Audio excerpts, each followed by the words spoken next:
माननीय प्रधानमंत्री नरेंद्र मोदी जी सदा जनता के हित के निर्णय लेते हैं। अगर आप देखें, आपदा के समय किसी देश में 80 करोड़ लोगों को 2 साल से ज़्यादा समय में मुफ्त में अनाज देने का काम हुआ तो भारत में हुआ।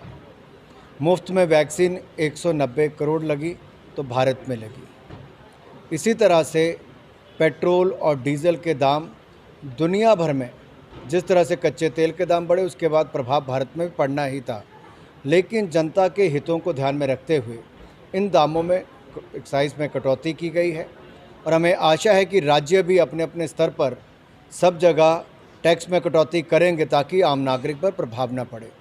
इससे पूर्व भी मोदी सरकार ने टैक्स में कटौती की थी, लेकिन कुछ राज्यों ने, जो विपक्ष शासित राज्य, उन्होंने वहाँ पर कमी नहीं लाए थे, अपने राज्यों में टैक्स की कटौती नहीं की थी।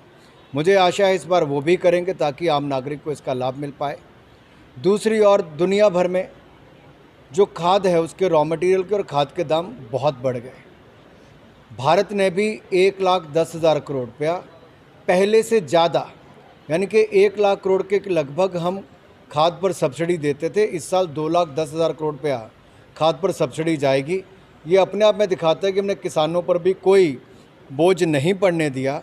ये भी एक बहुत बड़ी राहत किसानों के लिए है। तो दूसरी ओर आम नागरिक के लिए पेट्रोल और डीजल के दामों में भारी कटौती करके लाभ दिया है। कल मोदी जी जापान जा रहे हैं, अमेरिका और जी, ऑस्ट्रेलियन के जो नए प्राइम मिनिस्टर उनसे मुलाकात करेंगे, किस तरह देखते हैं आप इस विजिट को? नरेंद्र मोदी जी ने अपनी विदेश नीति के माध्यम से दुनिया भर में एजेंडा सेट करने का काम किया है। चाहे वो काले धन पर हो, आतंकवाद पर हो, पर्यावरण के विषय हो, भारत ने लीड ली है बहुत सारे केसेस में और ये नए भारत की पहचान है। ये दुनिया भर में भारत को एक अलग दृष्टि से आज देखा जाता है, एक लीडरशिप रोल में देखा जाता है। ये सब संभव हुआ तो प्रधानमंत्री नरेंद्र मोदी जी के नेतृत्व के कारण हुआ है।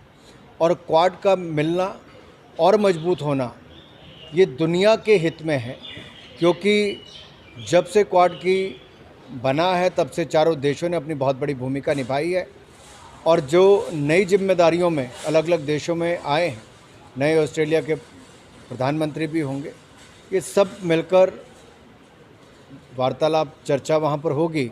मुझे पूर्ण विश्वास है क्वाड मीटिंग का लाभ दुनिया भर को मिलने वाला है।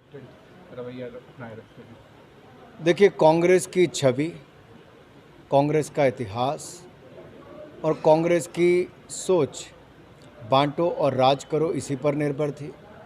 दंगों का एक ऐसा इतिहास कांग्रेस के समय का है, 84 से लेकर पुराने दंगे देखेंगे तो हर किसी की साथ में चिपकता है तो कांग्रेस के साथ। अशोक गहलोत जी एक बहुत विफल मुख्यमंत्री हुए, जिनके राज में महिलाओं के साथ दुष्कर्म होता है, बच्चियों का उत्पीड़न होता है, तो उनके मंत्री कहते हैं मर्द की परिभाषा क्या है, बाकी क्या है। इस तरह की बोलबानियाँ जब वहाँ पर आती हैं तो अपने आप में दिखता है कि सोच क्या है। उनकी कानून व्यवस्था चरमरा गई है राजस्थान की, और जब अपना राज्य संभाल ना पाएँ तो दूसरों पर टिप्पणी करने से उन्हें बचना चाहिए। आखिर में राहुल गांधी एडमिनिस्ट्रेटिव ऑफिसर्स, राहुल जी अगर देश में समय थोड़ा बिताएंगे तो शायद भारत को जान पाएंगे। संसद चलती है तो संसद में नज़र नहीं आते हैं। कांग्रेस की बार बार हार, कांग्रेस एक तरह से मिटती चली जा रही है, ऐसा हाल। इस दिशा में देश के अंदर उनको कोई सुनता नहीं और विदेश में जाकर भारत का नाम बदनाम करने में कोई कसर नहीं छोड़ते। शायद वो भूल गए कि दुनिया भर में जब भारत का किसी भी राजनीतिक दल का कोई व्यक्ति जाता है तो भारत के पक्ष की बात करता है, अपने राजनीतिक पेंच वहाँ पर जाकर नहीं करते। मैं तो यही कहना चाहता हूँ, राहुल जी शायद कांग्रेस के इतिहास पर नज़र डालेंगे तो पता चलेगा।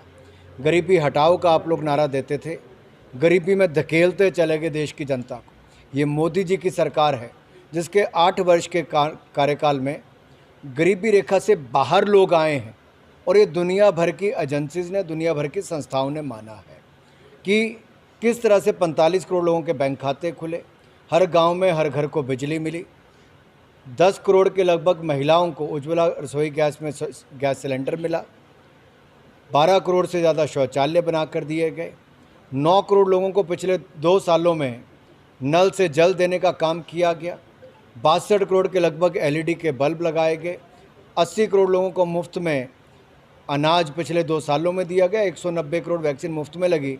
शायद कांग्रेस ने 70 साल में जो ना किया हो, मोदी जी ने 7 साल में करने का काम किया है।